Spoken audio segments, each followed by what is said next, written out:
Hey guys again. So அடுத்த ஒரு video. இந்த வீடியோ எப்படி இருக்க போகுது அப்படின்னு பார்த்தீங்கன்னா, ரொம்ப நிறைய விஷயங்களை சொல்லி குழப்ப விரும்பலை. ஆல்ரெடி ஒரு வீடியோ மேக் பண்ணியிருந்தோம்ல, அதோட கண்டினியூஷனாகவே இந்த வீடியோ இருக்கட்டும். இந்த வீடியோவில் எது மாதிரியான விஷயங்கள்லாம் நம்ம பார்க்க போகிறோம் அப்படின்னா, மணி மேக் பண்ணுறது எவ்வளோ பண்ண முடியும், அதாவது ஒரு நாளைக்கு எவ்வளோ மேக் பண்ண முடியும். 500 ஒரு சாமானியனோட அதிகபட்ச எதிர்பார்ப்பு எவ்வளோ இருக்க போதும், 500லேருந்து 1000, சில டைம் 2000. மினிமம் எல்லாருக்கும் 500 அப்படிங்கிறது ஒரு மினிமம் டார்கெட்டாக இருக்கும். ஒரு நாளைக்கு ஒரு 500 எப்படி சம்பாதிக்கிறது இந்த ஃபீல்டில் இருக்கையில் அப்படிங்கிற சந்தேகம் எல்லாருக்கும் இருக்கும். ஸோ அதுக்கு இங்கே சில வழிகள் இருக்குது. அது என்னென்ன வழிகள் அப்படிங்கிறத பற்றி இந்த வீடியோவில் பார்க்கலாம். இது கொஞ்சம் உங்களுக்கு புரியும்னு நினச்சி ஸ்டார்ட் பண்ணுறேன். ஸோ ஃபஸ்ட்டு நீங்கள் ஸ்டாக் மார்க்கெட்டில் வந்தாலே ஏதாவது ஒரு ஸ்டாக்கையோ ஏதாவது ஒன்று வாங்கி பை அண்ட் செல் பண்ணாலே அது பேர் ட்ரேடு தான். இன்றைக்கி வாங்கி நாளைக்கு விற்றாலும் அது பேர் ட்ரேடு தான். இன்றைக்கி வாங்கி 10 வருஷம் கழித்து விற்றாலும் அது பேர் ட்ரேடு தான், வர்த்தகம். இன்னும் தமிழில் சொல்லணும்னா இது வர்த்தகம். ஓகே, இப்போது இங்கே என்னென்ன மாதிரியான ட்ரேடிங்லாம் இருக்குது அப்படின்னு சொல்லி பார்க்கலாம். ஃபஸ்ட் எல்லாருக்கும் தெரிஞ்ச ஒரு விஷயம் அப்படின்னா இன்வெஸ்ட்மெண்ட். இது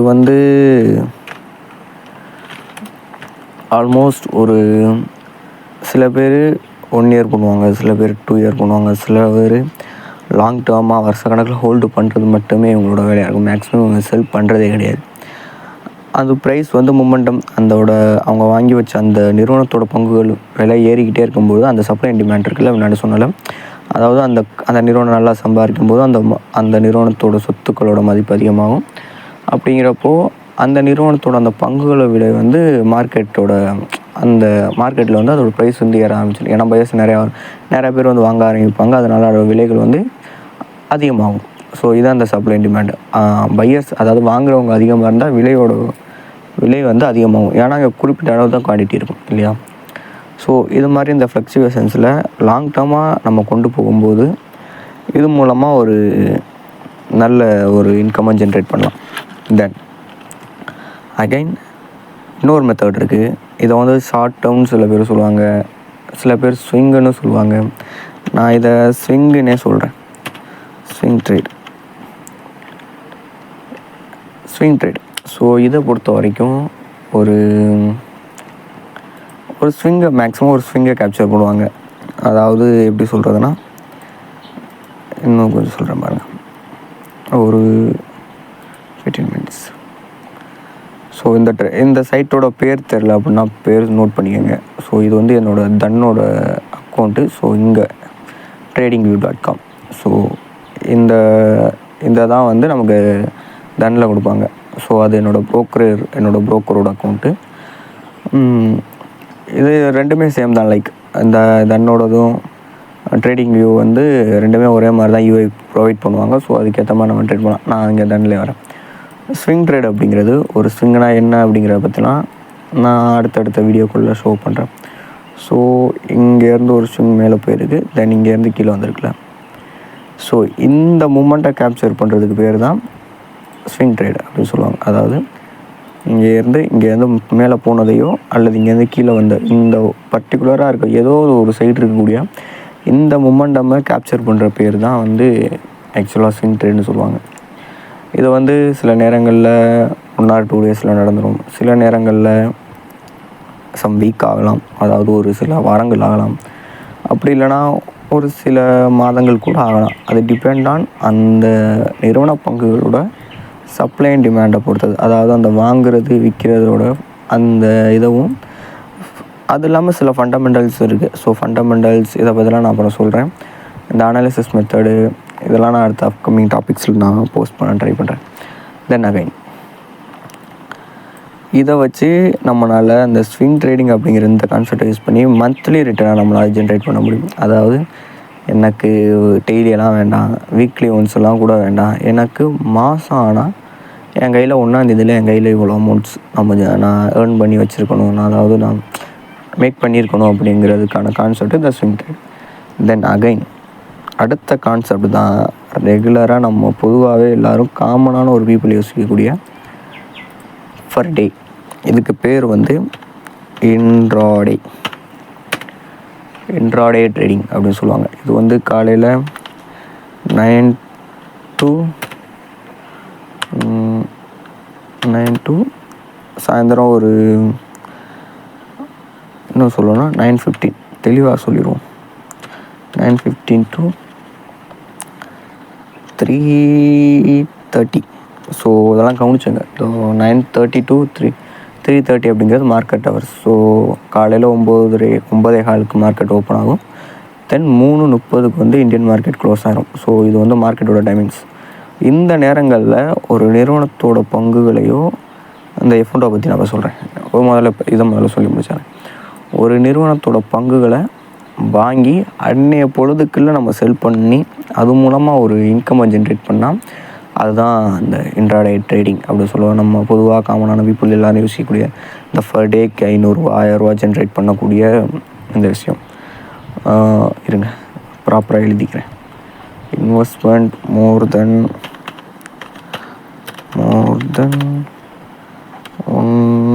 2 years போட்டுவோம். 2 years ஸ்விங் ட்ரேட் வந்து ஒரு மினிமம் 1 month, மினிமம் ஒரு 1 week, minimum 1 week. So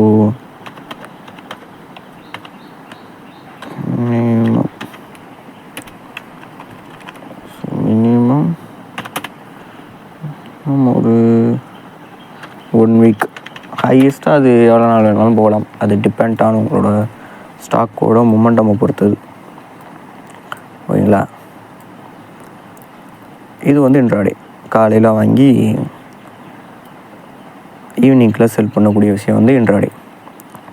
okay, இந்த இன்ட்ராடேயில் மணி மேக் பண்ணுறதுக்கு என்னென்ன வழிகள் இருக்குன்னா, ஒரு நிறுவனத்தோட பங்குகளை வாங்கி நம்ம முன்னாடியே சொன்ன மாதிரி காலையில் வாங்கி ஈவினிங் விற்கலாம்.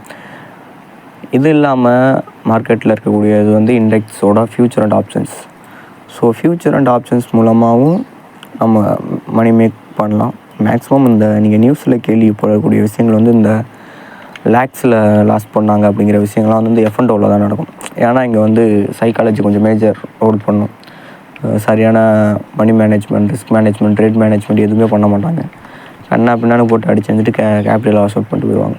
ஸோ இது வந்து கொஞ்சம் ரிஸ்க். பிகினராக இருக்கவங்களுக்கு நான் ப்ரிஃபர் பண்ணுறது இதை ஒரு எப்படி சொல்கிறது, டைரெக்டாக இப்படி பார்க்காம மேலேருந்து வாங்க. இப்போ ஃபஸ்ட்டு வந்து இதை முதல்ல பண்ணி பார்க்கணும். இன்வெஸ்ட்மெண்ட்டை முதல்ல பண்ணி பார்க்கணும்.